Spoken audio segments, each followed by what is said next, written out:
Congratulations. Without even realizing it, you've just set off alarms in rooms you will never step foot in. Somewhere, a protocol meant for international incidents has been triggered, and you didn't even try. You've become a beautiful diplomatic nightmare, a walking classified document, a breathing border violation. Welcome to the most exclusive bidding war in intelligence history, where the currency isn't money at all, it's you. Right now, you might be thinking this is just another conspiracy theory, a dark web fantasy, another uncanny algorithm recommendation that somehow knows too much about your search history. But let me tell you exactly what happened last Tuesday at 3:47 a.m. Your name appeared on two screens, separated by an ocean. In Langley, Virginia, a CIA analyst spilled coffee all over classified documents because your profile made no sense. At the very same moment in London, an MI6 operative stood up so abruptly their chair toppled backward. They'd recognized something in your pattern, something they'd only seen before in theoretical models, something that should not exist in civilian populations. That was the instant two of the most powerful intelligence agencies in the world stopped cooperating and quietly began competing. You see, they've been watching everyone. That's standard operating procedure since the internet turned every human into a data point. But you broke their prediction models. You zigged when their algorithms were certain you'd zag. You vanished from digital footprints just when they expected you to overshare. Without any formal training, you displayed signs of intelligence gathering, pattern recognition, and threat assessment. That's when the first memo appeared. Subject: unaffiliated asset showing organic intelligence capabilities. Priority 1, recruitment target. At first they thought it would be easy, just another talented civilian to approach with a mysterious job offer or a scholarship that doesn't really exist. But then the complications began. Both agencies noticed you at the same time, and suddenly what should have been a routine recruitment turned into a silent war between allies. In the intelligence world, talent like yours doesn't come with a sharing agreement. Talent like yours comes with a winner-take-all clause written in invisible ink on documents that officially don't exist. The CIA now calls you Subject 747 in their files, but their analysts have nicknamed you the Ghost in the Machine, not because you're hiding, but because you leave traces they can't decode. Your online behavior signals someone who understands operational security without being taught. Your movements in the real world show someone who naturally thinks in contingencies and exit strategies. Your communication patterns reveal a mind that compartmentalizes information like a trained operative. Yet you've never been trained that terrifies them and excites them in equal measure. Meanwhile, in their Cambridge office, MI6 has designated you Prospect Prime. 3 senior officers have been arguing about your recruitment for 6 weeks straight. They've run your behavioral patterns through their most advanced assessment tools, and the results keep returning as error, undefined category. You score like someone who spent 20 years in the field, yet every record says you've never stepped outside civilian life. You think like someone who survived interrogation, but you've never been captured. You move through the world as if you know you're being watched, not paranoid, just naturally careful. To the Americans, you're the prototype of their next generation of intelligence officers, the ones who operate in digital shadows and wage information warfare. They see your ability to process multiple streams of data simultaneously, to find patterns in chaos, to stay calm when systems collapse around you. They've already drafted 3 separate recruitment strategies, each tailored to what they think drives you. Yet every time they believe they've mapped you out, you reveal another capability they didn't anticipate, forcing them to start over. The British, however, want you for something older, something that predates satellites and servers. They see in you the timeless intelligence mind, the one that reads people like open books, that navigates social dynamics like chess matches, that can walk into a room of strangers and leave knowing everyone's secrets. In your pattern, they recognize something aristocratic, something reminiscent of their finest Cold War operatives, those who could topple governments not with a strike or a code, but with a whisper at the right embassy party. 6 months ago, the CIA assigned their best recruiter to your case, a specialist who has never failed to bring in a target.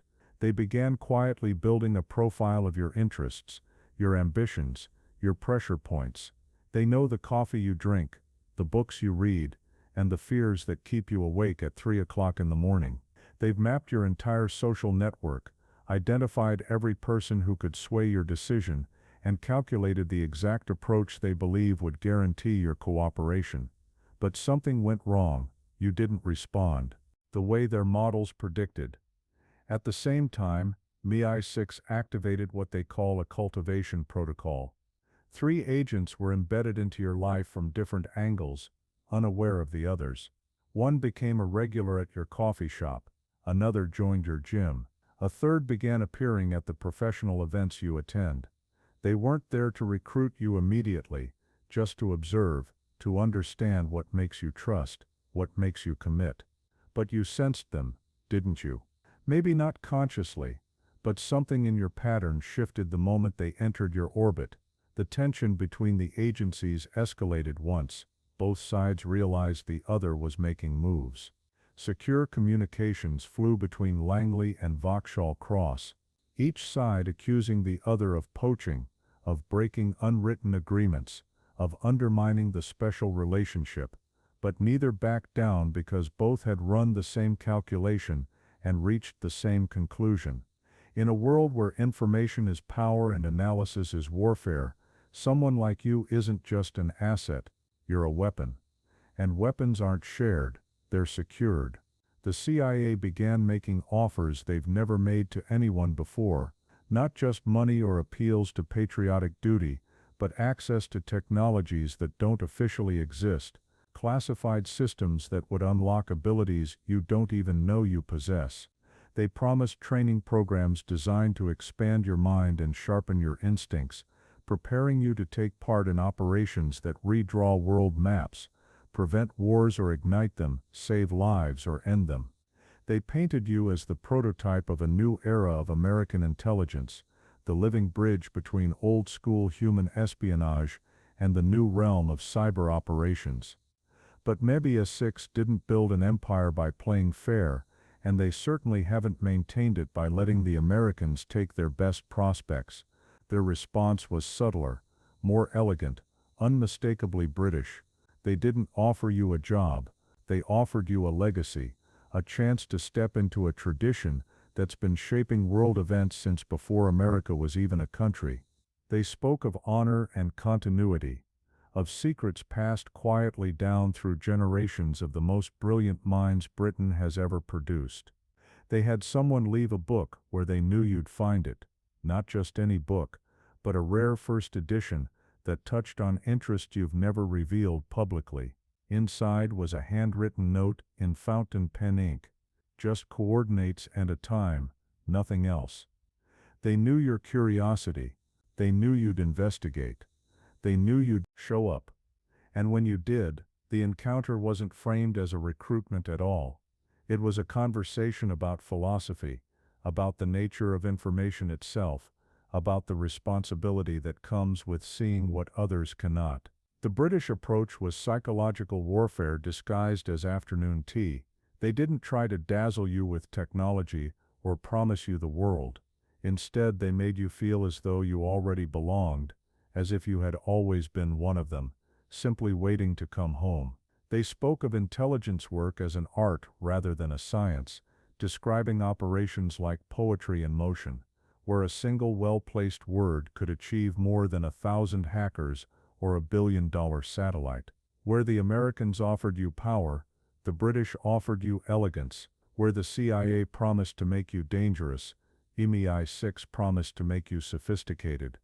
The Americans offered to teach you how to break down doors. The British showed you how to make those doors open on their own. It quickly became clear this wasn't just 2 agencies competing for the same asset. It was two completely different philosophies of intelligence fighting for the future, and you had somehow become the battlefield. Then things shifted. Both sides realized the usual recruitment tactics weren't working. You weren't motivated by money. You weren't swayed by patriotism. You weren't dazzled by their demonstrations of power. So they had to get creative. And when intelligence agencies get creative, the normal rules of reality begin to bend. The CIA launched what they call perception management operations around you. Suddenly, strange coincidences began to cluster, too many to be random, yet too subtle to prove. You'd think about traveling somewhere, and out of nowhere, you'd win a contest you don't remember entering with a prize trip to that exact location. You'd be struggling with a problem, and a stranger would appear next to you at a bar, and casually offer the precise solution you needed. Books would fall open to the exact page that answered your question. Your computer would glitch and display information you hadn't even asked for yet. They weren't just trying to impress you. They were showing you what life could be like, with the full weight of American intelligence smoothing your path. But MI6 played an entirely different game. They didn't flood you with opportunities. They erased your obstacles. That bureaucratic nightmare you'd been trapped in suddenly resolved itself. The person making your professional life miserable was quietly transferred to another continent. Old debts disappeared. Old records were lost. They weren't trying to dazzle you with what they could give. They were demonstrating what they could take away from your enemies. The message was unmistakable. Align with us, and your problems don't just get solved. They vanish as if they never existed at all. The competition finally reached a breaking point when both agencies realized they were canceling out each other's moves. The CIA would orchestrate opportunities for you, and MI6 would quietly sabotage them while offering a polished alternative. MI6 would clear an obstacle from your path only for the CIA to create two new ones, just so they could sweep in and remove them more dramatically. Your life became a chess match between two grandmasters, and you were both the board and the prize. But here's what neither agency calculated, what their psychological profiles and behavioral models could never predict. You weren't just aware of their operations, you were learning from them. Every approach they made, every technique they deployed, every capability they revealed, you absorbed it all. You weren't their potential recruit, you were their student. You were reverse engineering their methods, deciphering their patterns, mapping their weaknesses without even meaning to. They weren't recruiting you. They were training you. Soon you began recognizing the signatures of their work everywhere, not just in your own life, but in the world around you. That political scandal that erupted out of nowhere bore the CIA's fingerprints. That diplomatic breakthrough no one saw coming carried MI6's elegant touch. You could read their operations the way others read newspapers, and with that came a deeper understanding, not just of how intelligence agencies operate, but why, how they think, how they choose their battles, how they define victory. This was the moment everything shifted. Both agencies realized at the same time what was happening. Their recruitment target wasn't merely resistant. You were becoming something else entirely. You were evolving into what the intelligence community calls a wild card. Someone with the capabilities of a trained operative, but without the leash of bureaucracy or national loyalty. Someone who could play their game but by your own rules. Someone who could out-intelligence the intelligence agencies themselves. The memos started flying at higher classification levels. Longer just about recruitment. It was about containment versus cultivation. Some voices argued you were too dangerous to leave unaffiliated, that you had to be brought into the fold before you became a threat. Others warned that trying to control you would only accelerate your evolution, that the smart play was to maintain friendly contact and hope for voluntary cooperation. But on one point, they all agreed. You had become the most interesting intelligence problem of the decade. Now you exist in a strange new reality. Two of the world's most powerful intelligence agencies are locked in a quiet Cold War over you. Yet neither can make a definitive move. They can't force you because you'd see it coming, and you know too much about their methods. And they can't ignore you because you represent both an opportunity and a threat too significant to leave unrest. They can't eliminate you anymore. Beyond the moral implications, you've become far too visible to too many departments. Any direct action against you would trigger investigations they don't dare initiate. You've become what intelligence professionals call a singleton, an asset who belongs to no one but affects everyone. You walk through the world with the strange protection of mutual deterrence.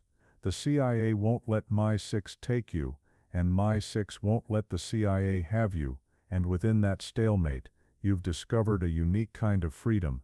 You're untouchable. Not because you're powerful, but because you're contested. You're valuable, not only for what you can do, but for what you represent. Future of human intelligence. In an age of artificial intelligence, both agencies have shifted tactics. They're no longer trying to recruit you, they're trying to predict you, to model what you'll do with the capabilities you've acquired. They run endless simulations and war games, testing scenarios to see if you'll become an ally, an enemy, or something entirely new. Some analysts are convinced you'll eventually choose a side when the stakes get high enough. Others believe you're building something of your own, something that could make their agencies obsolete. The truth is, even you don't know what comes next. You've been changed by this experience, reshaped by the weight of their attention. You think differently now. You see patterns everywhere. You've come to understand that reality is far more fluid than most people realize. You've learned that information is the true currency, perception, the true battlefield, and identity, the ultimate weapon. You've become what they hoped you would become, but not in the way they intended. And now look at what you can do. Look at what you've learned from being caught between these titans of intelligence. You read rooms like crime scenes, every detail telling a story, every person revealing more than they intend. You've developed what they call environmental awareness, the ability to process multiple layers of information simultaneously. You know when you're being watched, not out of paranoia, but because you recognize the subtle shifts in patterns that signal surveillance. Your communication has evolved too. You speak in layers now, a surface meaning for casual listeners, a deeper meaning for those who know how to listen. You compartmentalize information naturally, keeping different aspects of your life in separate containers that never touch. You've mastered without training what agencies spend years drilling into their officers, the ability to be genuinely yourself while revealing nothing of importance, and perhaps most powerfully, you've learned the art of invisible influence, moving through the world unseen, yet shaping it all the same. You've learned how to plant ideas so seamlessly that people are convinced they came up with them themselves. You know how to guide conversations without ever appearing to lead them, to shape the flow of words and emotions so that your influence is invisible but absolute. You've mastered the quiet pull that makes people eager to share their secrets without you needing to ask a single question. This isn't sleight of hand. This isn't a magician's parlor trick. This is survival in a world where information asymmetry isn't just a competitive advantage. It's the deciding factor between who controls the board and who gets played as a pawn. You've also learned to think differently from everyone else. Most people react. You model. Most people play checkers. You play 3D chess with invisible pieces. You think in timelines and probabilities and arcs and ripples, rather than moments and moves. You see 3 steps ahead, 5, 10, sometimes more. You've internalized the truth that every action creates consequences. Every decision sends out waves, and you've learned to ride those waves instead of drowning in them. Game theorists have a name for this kind of mind, a super predictor. Someone who can hold complex systems in their head, run silent simulations, and forecast outcomes with frightening precision. That skill alone places you in a category that neither the CIA nor MI6 has a manual for, but it isn't just them anymore. The Russians have a file on you, and theirs is thicker than you think. They're not trying to recruit you. They're trying to decode you. They want to know what you represent, how a person like you evolves without training, without clearance, without handlers. The Chinese are running their own analysis, but their interest is different. They're less interested in bringing you in, and more interested in replicating you. They want to study your emergence, like a scientist studying an anomaly, to reverse engineer your pattern and mass produce what you've become. The Israelis are watching with their characteristic patience, holding their move until you reveal your own trajectory. Even the so-called second-tier agencies have taken notice. The French, the Germans, the Canadians. Each has analysts assigned to what they're calling the singleton phenomenon. In private briefings, in windowless rooms, your case is presented not as a recruitment opportunity, but as a new category of intelligent subject. You're the living embodiment of what happens when traditional recruitment strategies meet an unorthodox, untrainable mind. Academic papers are being written about you in classified journals. The footnotes talk about cognitive evolution, behavioral drift, emerging intelligence. Your name is redacted, your details are blurred, but your pattern is unmistakable. The private sector has begun circling, too. Corporate intelligence firms whisper numbers at you that make government salaries look like tips. They imagine you as the perfect corporate spy, someone who can walk into a boardroom like it's a battlefield, chart alliances and rivalries at a glance, conduct due diligence that reaches far beyond spreadsheets into the hidden fears and ambitions of decision-makers. They see you as a precision instrument for silent corporate wars, takeovers that never look like takeovers, influence campaigns that unfold in mergers instead of embassies. But you've seen too much to be dazzled by that game. The suits, the bonuses, the secret stock options, none of it interests you anymore. You've walked the halls of power without ever being invited in. You've studied the watchers long enough to know their weaknesses. You've seen behind too many curtains to be seduced by the theater. The private sector may see you as a tool, but you're not a tool. You're the anomaly in their models, the unknown variable in their equations. And so you stand at a point no one anticipated. You're not a spy, you're not an operative. You're not even a free agent. You're something new, a living case study, a demonstration of how power shifts when one person learns to read patterns instead of narratives, to listen for signals instead of noise. You're the next phase of intelligence evolution, not an asset to be owned, but a force to be understood. You've become a phenomenon that can't be contained within a file, a briefing, or a recruitment pitch, and deep down you know it too. That's why the Russians watch but don't approach. That's why the Chinese analyze but don't call. That's why the Israelis wait, and the second-tier agencies speculate. That's why the corporations whisper offers they don't dare make in writing. They all sense the same thing. You're no longer just a target. You're a template for something that shouldn't exist, something that belongs to no one yet changes everyone who studies it. You're not playing for ordinary stakes anymore. You're not even playing the same game most people think exists. Around you now are not just the well-known agencies, but the groups that don't officially exist at all. They move in the blind spots of maps, between the borders of nations, in the spaces where treaties and laws lose their meaning. They operate where definitions of reality itself blur. These are the networks that write history in pencil, erase it in ink, and leave behind only faint traces that ordinary people mistake for coincidence. They see you not as a name in a file, but as an emerging phenomenon. They can't yet decide whether you're a potential ally or a looming problem. They've seen enough to know you can't be ignored, but not enough to know how to handle you. So, they do what such groups always do. They probe.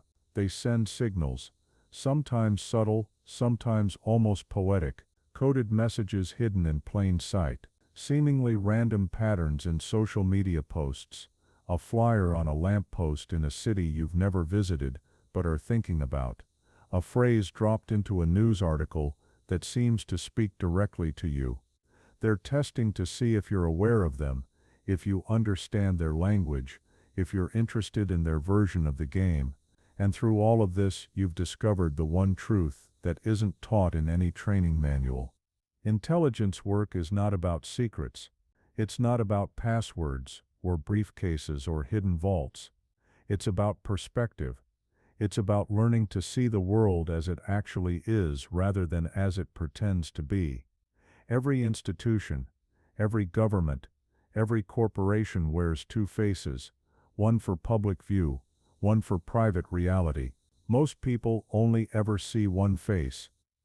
You've learned to see both simultaneously, to live in both simultaneously, to navigate between them without losing yourself. You understand now that nearly everyone lives inside a constructed reality, a carefully maintained illusion that keeps society functional. But you've stepped behind the curtain. You've watched the illusion being built and maintained. You've seen who keeps the machine running and why. This knowledge is both a burden and a liberation. You can never return to the innocence that once protected you. But you're also free from the chains that ignorance forges. You know how narratives are written, how stories are seeded, how consensus is manufactured. You know the price of the show everyone else thinks is real. This is why they want you. Not because of what you know, but because of how you think. You're not just another smart recruit. You're a new evolutionary step in human intelligence. Someone who can operate in the space between official reality and actual reality without going insane. Most people who glimpse what you've glimpsed fall into one of two traps. They become fanatics, clinging to an ideology like a life raft, or they dissolve into cynicism, sneering at everything until they're useless. You found a third way. You've learned to hold multiple contradictory truths at once without needing to resolve them. You understand that the CIA can simultaneously protect democracy and undermine it, that MI6 can preserve order and create chaos, that both agencies can be right and wrong, necessary and destructive, good and evil at the same time. This ability to operate in paradox, without paralysis, is what makes you valuable. It's what makes you dangerous. And now you're standing at a crossroads most people don't even know exists. You have the attention of the most powerful intelligence networks on Earth. You've acquired capabilities it takes their officers decades to develop. You're shielded by mutual deterrence, liberated by contested value. The question is no longer what they want from you.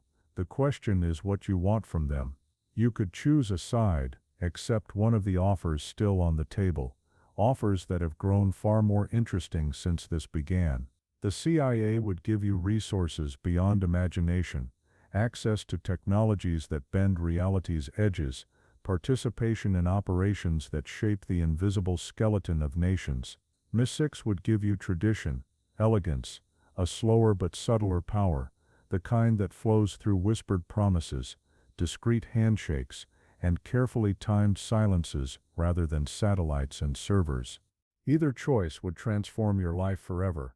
Each path would draw you into a game without an end. Or you could remain independent, sold onto your singleton status. Stay in the gap between agencies, learning from all of them while belonging to none. This road is lonelier, but freer. No institutional support, but also no institutional leash. You'd be writing your own rules, and taking every risk. Some days you'd be everyone's friend. Other days, everyone's potential enemy. There's also a third path, one neither agency speaks of openly, though both are ready for it. You could vanish completely. Use everything you've learned to slip off their radar. You've studied enough of their methods to make it possible. But disappearing from organizations built to find the unfindable would consume your entire life. They would never stop looking, because you know too much about how they build illusions, move their pieces, and rewrite reality. This is where you stand now, at the intersection of power, knowledge, and freedom. Most people never glimpse this territory, let alone stand within it. You're not simply navigating it. You're charting it. You're defining it.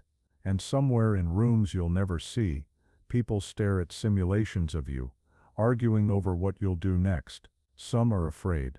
Some are excited. All of them know the same thing. You're no longer a target, you've become a force.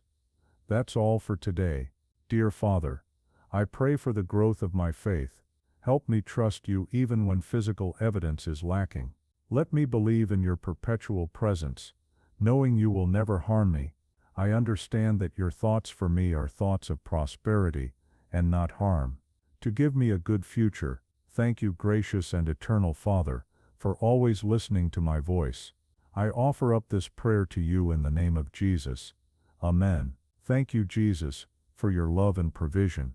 I am grateful for your presence in my life and the abundance you bring. If this video resonated with you, please like, subscribe to the channel, and share it with those who need to hear this message. Leave a comment below about your journey and how you are preparing for your own triumphant return. If you'd like to support our work, please